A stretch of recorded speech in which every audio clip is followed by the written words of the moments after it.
I never thought I'd be one of those people spilling their life on the internet, but here I am, trying to figure out how things went so sideways. I'm 34, married to James, who's 36. We've been together for 7 years and married for 5. When we first met, we were both working at the same tech startup. It was one of those instant connections where everything just clicked. After 2 years of dating, we got married in this amazing ceremony. Just family, close friends, the whole picture perfect deal. For the first 3 years, life was honestly incredible. We were both doing well in our careers, making great money, and had just bought a cozy house outside of Seattle. We were even starting to talk about kids. James has always been ambitious, which is something I've admired about him, but sometimes his drive can border on stubbornness. Still, I always had his back. So when he came to me with this grand idea of starting his own software company, I wasn't totally surprised. He wanted to develop this app that would change how people interact with their smart homes. Basically, some groundbreaking futuristic stuff. I was a little nervous about him quitting his job. I mean, $150,000 a year is nothing to sneeze at. But I wanted to support him. We had savings and I was still working, so we figured we could swing it. He promised me it would take 6 months to get a prototype ready and find investors. I thought, okay, we can do 6 months. But 6 months turned into a year, and then a year turned into 2. Our savings? Almost gone. Meanwhile, I was covering everything: our mortgage, utilities, groceries, even his health insurance. I was working longer hours and cutting back on extras just to keep us afloat. And every time I asked how the app was coming along or if there was any investor interest, he'd get defensive, like I didn't get what it took to build a startup. Around year 2 of this startup journey, I started noticing weird changes in him. He was always out at these so-called networking events, sometimes 3 or 4 nights a week. He'd get dressed up in his best suit, like he was heading to a business meeting on Wall Street or something. When I'd ask about these events, he'd say they were essential for meeting investors and growing his network. But here's the kicker. He'd come home late, sometimes smelling like expensive perfume. I didn't think much of it at first. I trusted him. But as time went on and there was still no real progress on this app, I couldn't help but feel like something wasn't adding up. When I suggested he pick up a part-time job to help with expenses, he got annoyed and told me he needed to stay laser-focused on his vision. I tried to stay supportive, but I was exhausted. Physically, emotionally, financially, you name it. I was holding everything together while he chased what was starting to feel like a pipe dream. Last week was supposed to be a celebration, our 5th wedding anniversary. I had taken the day off work to make it special. I planned a nice dinner, something we hadn't done in a long time because of how tight money had been. I even went out of my way to get him a new laptop since he'd been complaining for months that his old one was too slow for coding. I thought maybe this could be a fresh start, a chance for us to reconnect and move forward. He came home around 6 that evening, looking polished in a suit I didn't recognize. I remember being excited to surprise him with dinner and the laptop, but that feeling didn't last long. Before I could even say anything, he handed me a manila envelope. He was smiling like it was the best news ever. Inside the envelope were divorce papers. I just stood there, completely stunned, as he started explaining himself in the most casual way. Turns out he'd been seeing someone else, Melissa, a 40-year-old venture capitalist he met at one of those networking events he was always attending. She apparently saw his potential and was going to fund his new startup. I couldn't even process what he was saying at first, but the more he talked, the worse it got. He admitted they'd been together for 8 months. The networking events he'd insisted were so critical, they were just dates with Melissa. And the cherry on top, he'd been using our joint credit card, my money, to fund their fancy nights out. Meanwhile, I was working extra hours, cutting back on everything and scrambling to pay off that same credit card every month. What really broke me wasn't just the cheating. It was how smug he was about it. He made it clear that he wasn't just leaving me for Melissa. He planned to take half of everything we owned, including my retirement savings, because he believed he was entitled to it after sacrificing his career for his startup. The startup, by the way, he hadn't even worked on for over a year. But here's the thing. I'd seen this coming. Not all of it, but enough to know something wasn't right. Over the past several months, I started noticing little red flags that didn't sit well with me. His defensiveness when I asked about the app, the vague answers about his networking events, the way his laptop was always shut whenever I came into the room. I didn't want to jump to conclusions, but I also couldn't ignore my gut. I started documenting everything. I kept records of every single expense I covered while he was building his dream. I tracked all the charges on our joint credit cards, including the ones that didn't add up. And 6 months ago, I went a step further. I installed cameras in our home office. That's when I got real confirmation. I caught him on video admitting to a friend that he wasn't working on the app at all. Instead, he was just biding his time while looking for a better option in the dating world. That was when I decided to protect myself. For the past 3 months, I've been quietly meeting with one of Seattle's top divorce attorneys. Together, we built a solid case, financial records showing I had single-handedly supported us for 2 years, evidence of his infidelity and proof that he'd wasted marital assets on his affair. In Washington state, infidelity might not directly affect the divorce outcome, but wasting marital funds on an affair, that matters. The day after he handed me those divorce papers, I filed my own petition. Not only did I have the receipts, literally, but I also had a legal team ready to go. He thought he was blindsiding me, but the truth is, I've been preparing for this moment for months. When we showed up in court for the initial hearing, I could literally see the color drain from James's face. My lawyer laid out all the evidence, and when the judge heard how James had spent over $50,000 of my money on expensive dates, hotels, and lavish gifts for Melissa, his expression was priceless. The real gut punch came when the judge took particular interest in the footage I had of James admitting to manipulating me. He thought he could pull one over on me, but the tables had turned. The court ruled in my favor, granting me temporary control of our joint assets. That meant freezing our accounts and keeping the house for now. I'll admit, part of me felt a huge sense of relief, at least for the time being. I could breathe without worrying about him draining every last penny while I was left holding the bag. Since the hearing, though, things have gotten even crazier. I found out that James had been inflating the seriousness of his relationship with Melissa. Yes, she's wealthy, but here's the twist. She's married, too. When her husband found out about the affair, he threatened to cut off all financial support that James had hoped to rely on. So just like that, Melissa ghosted him completely. She left him high and dry with nothing. Now, James has been blowing up my phone nonstop, sending a mix of messages.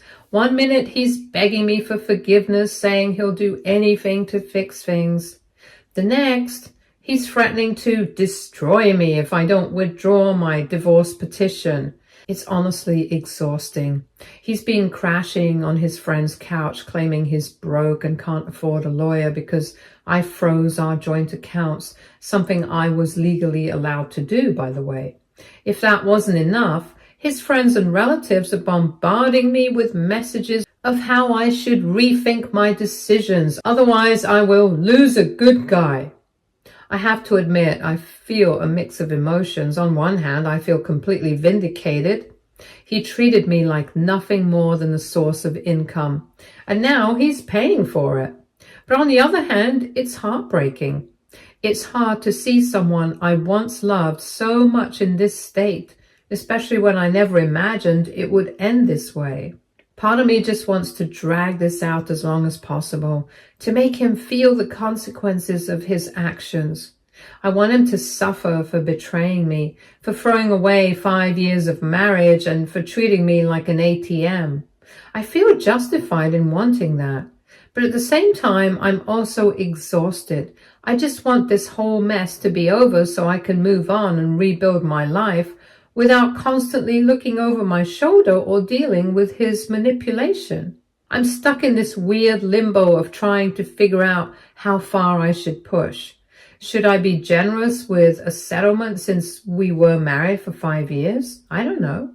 I keep thinking about what's fair and what will allow me to heal. At the end of the day, I just want peace.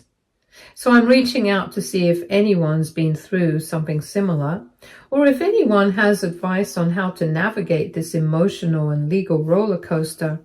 I'm torn between doing what feels right and being more merciful for the sake of closure. Update 1. First off, I just want to say thank you all for the overwhelming support. Seriously, your comments and advice have meant the world to me. I've read every single one, and honestly, they've helped me keep my head above water during this entire nightmare. So here's what's happened since my last post. Yesterday, things took another wild turn. James showed up at my workplace, and it was just chaos. He caused a scene in the lobby, literally crying about how he'd made the biggest mistake of his life and how Melissa had taken advantage of his vulnerability. And I don't even know what to say about that. He made it sound like he was some kind of victim in all of this. Anyway, security had to step in and escort him out, which was honestly embarrassing for him, but I didn't have any sympathy at that point.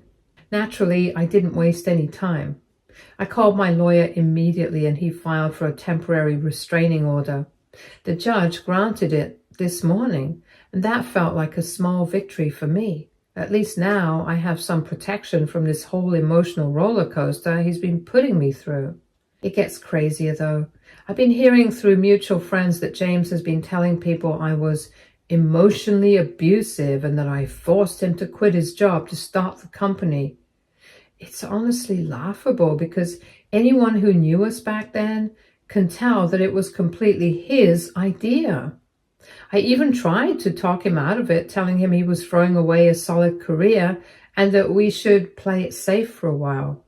But I had all our text messages and emails from that time saved, showing that I was against the idea and that it was all him pushing for it. My lawyer says this whole attempt to tarnish my reputation is just going to hurt his case. It's almost like he's grasping at straws, but I'm ready for whatever he throws my way. The real kicker? Melissa's husband. Yes, her husband reached out to me. Apparently Melissa isn't even divorced yet. They're just separated. The whole millionaire venture capitalist persona she sold James? It's a lie. She had told him that she was worth millions after a big tech exit, but it turns out most of her assets are still tied up in her ongoing divorce. She had been stringing James along, telling him that once her divorce was finalized, she'd help fund his startup. I couldn't help but laugh at the karmic timing. It's like the universe was just waiting to expose the truth, and now James is left with nothing. Since then, I've been processing a lot. The fact that he was willing to throw away everything for someone who wasn't even being honest with him just blows my mind. And that he's trying to play the victim when he's the one who messed up. It's not lost on me, but it's also hard. There's still that small part of me that wishes he'd own up to his mistakes without trying to manipulate everyone around him. I guess I'm still holding on to the person I thought he was, but every time he does something like this, it gets harder to remember why I ever trusted him in the first place. I've been in touch with my lawyer about the next steps. I'm not backing down from this, no matter how many attempts James makes to change the narrative. My goal is to get this divorce settled as quickly and fairly as possible, but I'm not going to let him walk all over me anymore.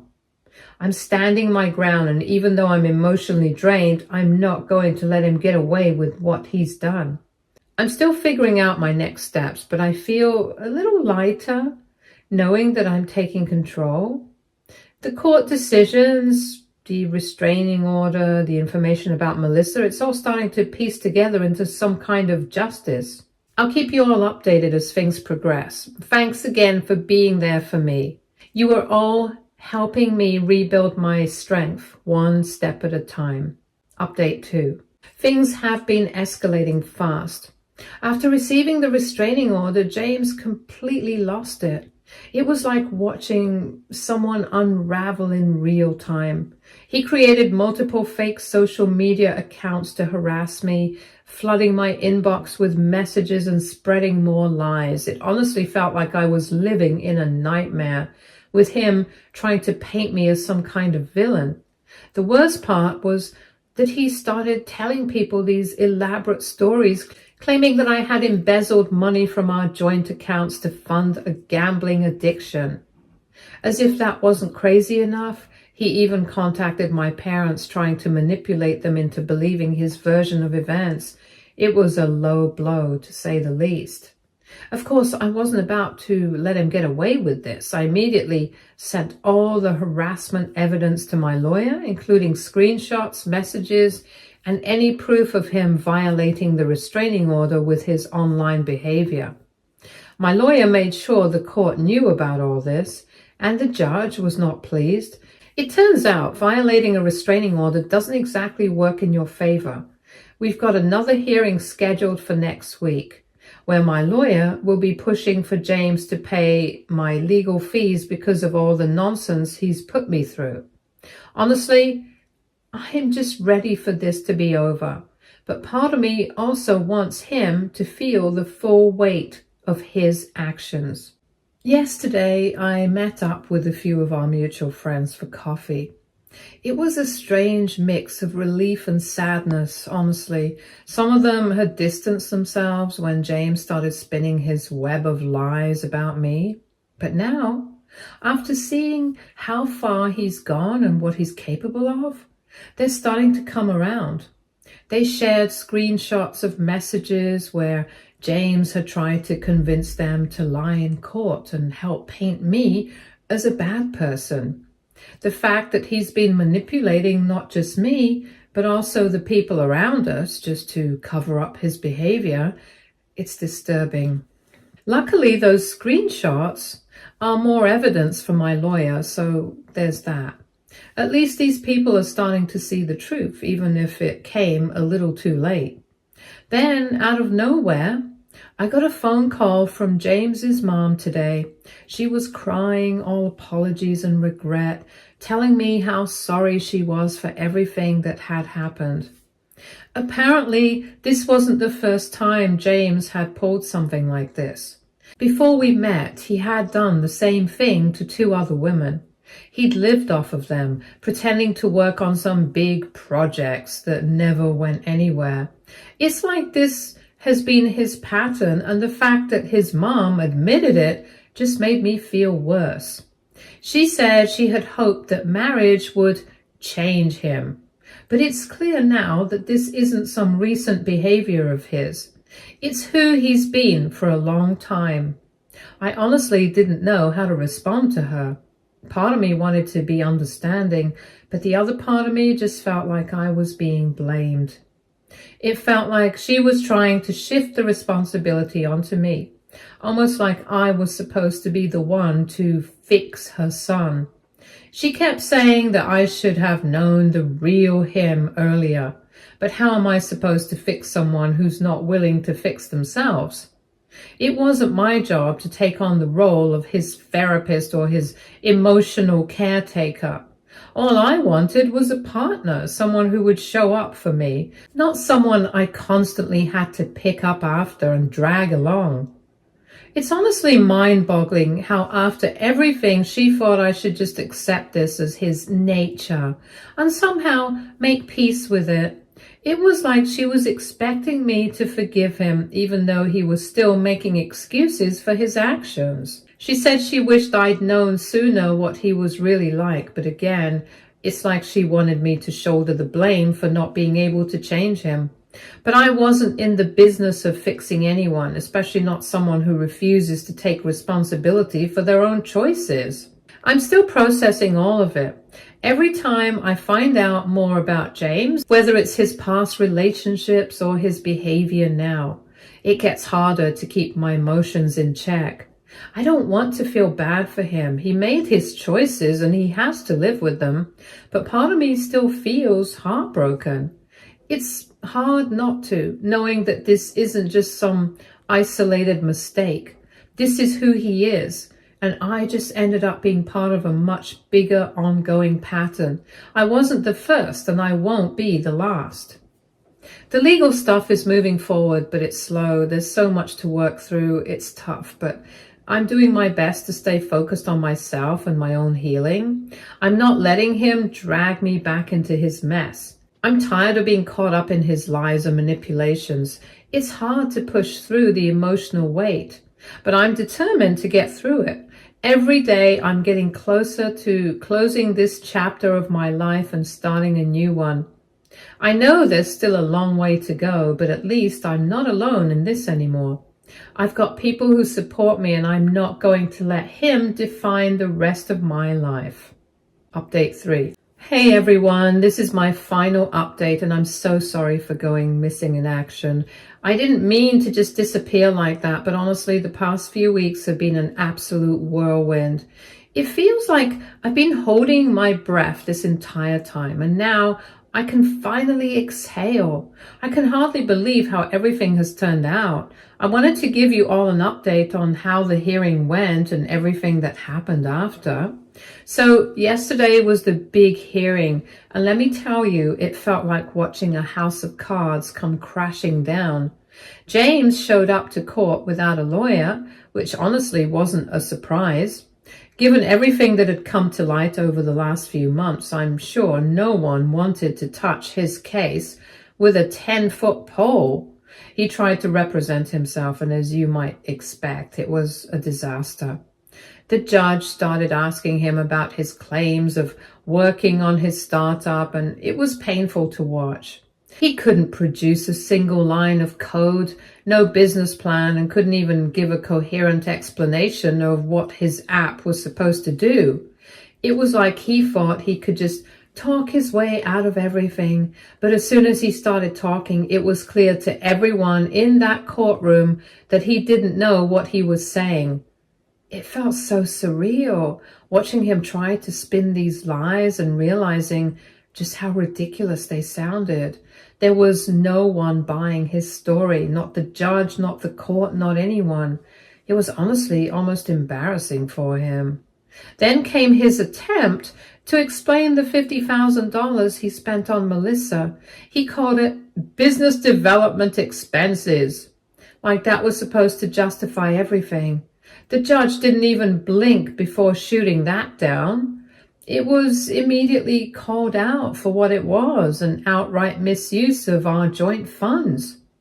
I could feel a weight lifting off my shoulders as I watched James fumble and fail to back up anything he'd said.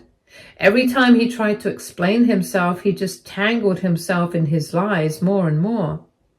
It was like watching someone unravel right in front of you, and I honestly couldn't help but feel a mix of pity and satisfaction at the same time. He'd gotten away with so much for so long, but this time it was all catching up to him. And then came the ruling. I don't think I've ever felt so relieved in my life. I honestly couldn't believe it. It exceeded even my lawyer's expectations. The judge ruled that I get to keep our house, which was a huge relief. And my retirement savings are safe too. But the real shocker, James was ordered to repay me a whopping $157,000.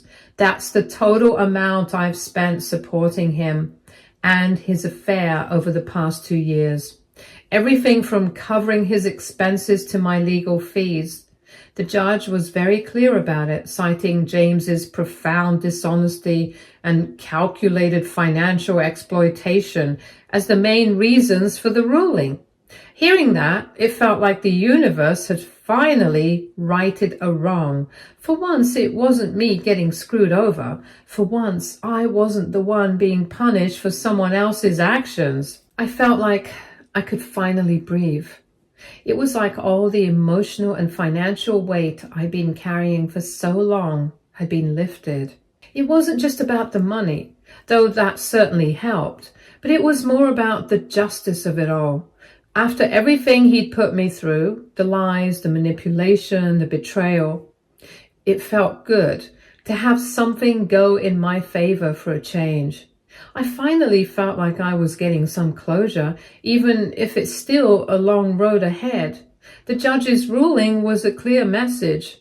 James had tried to take advantage of me, and it wasn't going to work. The fact that he's being held accountable for his actions is such a powerful feeling. It's like, for the first time, I'm not the one being treated like the villain.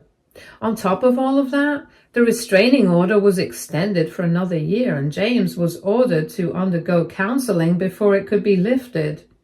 To be honest, I didn't really care about the counseling. It's not like it would magically make him a better person. But hearing that it was part of the ruling felt like some kind of cosmic justice. James was going to be forced to face some kind of accountability for his actions, even if it was just a small step in the right direction. As for James's mother, she was there too. And well, let's just say I wasn't expecting what happened next. After everything went down in court, she came up to me, hugged me, and said, "You dodged a bullet." And I'm not going to lie, that caught me off guard. It's not like I expected her to apologize or offer any kind of sympathy for what I had gone through. But hearing her say that in a weird way felt like a weight had been lifted. It was like even she knew how bad things had gotten and how much I had been manipulated. She's helping him move to Arizona to live with his sister and, according to her, get his life together. I honestly couldn't care less what he does at this point, but I'm glad he'll be out of my life for good.